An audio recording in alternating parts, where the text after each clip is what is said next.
Sir வணக்கம் sir. வணக்கம். நிஜாம் புயல்ல சென்னை பாதிக்கப்பட்டது எல்லாருமே தெரிஞ்சது. அதை விட்டு முடிவுக்குள்ளாரியே உங்களுக்கு தென் மாவட்டங்கள் மழை வந்து மிகுந்த பாதிப்பு உண்டாக்கியிருக்கு. பட் கேட்ட நிதியை மத்திய அரசு விடுவிக்கலன்னு தொடர்ந்து நேற்று முதலமைச்சர் பத்திரிகை சந்திப்பில் தெரிவிச்சிருந்தாங்க. பட் இன்னைக்கு வந்து நிதியமைச்சர் தெரிவிக்கும் போது பல்வேறு கேள்விகள் எழுப்பியிருக்காங்க. அவங்க தேசிய பீரியட் அறிவிக்க முடியாது, 4000 கோடி செலவு பண்ணீங்களே அது என்னாச்சுன்னு பல்வேறு கேள்விகள் எழுப்பியிருக்காங்க. நீங்க எப்படி சார் பாக்குறீங்க இது? அதாவது நாங்கள் வந்து தேசிய பேரிடராக அறிவிக்க வேண்டும் என்று முதலமைச்சர் கேட்டிருக்கிறார். உங்கள் அனைவருக்கும் தெரியும், தூத்துக்குடி அந்த தென் மாவட்டங்களில் பெய்த மழை 150 ஆண்டுகளுக்கு பிறகு இப்படி ஒரு மழை பெய்திருக்கிறது என்று எல்லோரும் கூறுகிறார்கள். அதே போல சென்னையும் ஒரு 50 ஆண்டுகளுக்கு பிறகு இப்படி ஒரு மழை சென்னை பார்த்திருக்கிறது. சென்னையை பொறுத்தவரைக்கும் வெறும் மழை மட்டுமல்ல, புயலும் சேர்ந்து வந்த காரணத்தினால் இந்த பேரிடர் ஏற்பட்டிருக்கிறது. இதனால் பெரும் இழப்பு ஏற்பட்டிருக்கிறது. ஆகவே இதை தேசிய பேரிடராக அறிவிக்க வேண்டும் என்று முதலமைச்சர் கோரியிருந்தார்.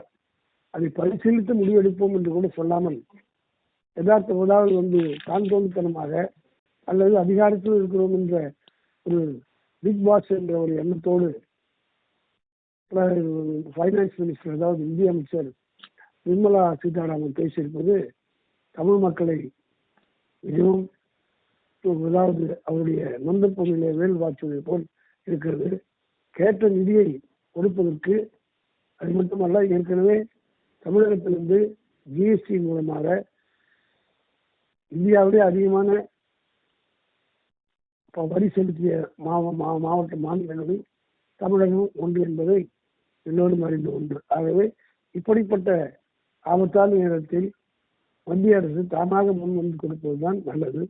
ஆகவே ஒரு நல்லெண்ணத்தோடு முதலமைச்சர் போய் கேட்டதற்கு இப்படி பதில் சொல்ல. அது மட்டுமல்ல, 4000 கோடி செலவு செய்தது பற்றி கேட்பதற்கு அவர் ஒன்றும் முதலாளிகள் அல்ல.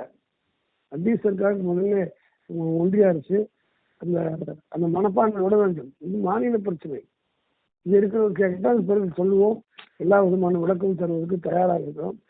காரணம் என்ன என்று கேட்டால், இந்த 4000 கோடி செலவு செய்தனால்தான் 4000 பேர் சாவுவதற்கு பதிலாக எந்த விதமான சாவும் இல்லாமல் சென்னை மாநகரம் காப்பாற்றப்பட்டது. எல்லோருக்கும் தெரியும்.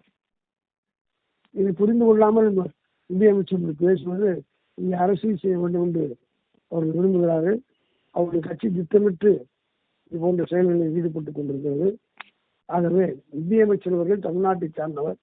அவர் பிரதமரிடத்தில் எடுத்து சொல்லி இப்படிப்பட்ட ஆபத்தான நேரத்தில் உதவி செய்வதுதான் அந்த அம்மையார் பொறுப்புக்கு அழகாக இருக்கும் என்று கருதவில்லை.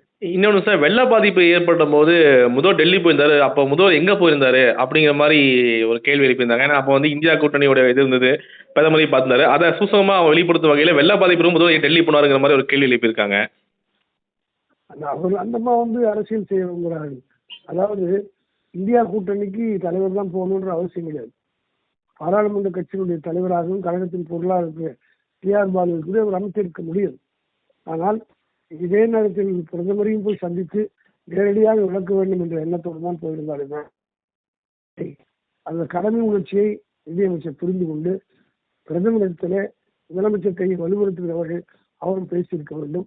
அதுதான் அந்த தமிழ்நாட்டில் இருந்து சென்றதற்கு அவர் காட்டுகின்ற நன்றி கடனாக இருக்க முடியும் என்று நான் கருதுகிறேன். இப்போ நிதியை ஒதுக்காத பட்சத்தில் அடுத்த கட்டம் தமிழக அரசுடைய செயல்பு என்னவா இருக்கும் சார்? அது முதலமைச்சர் பதில் சொல்வார்.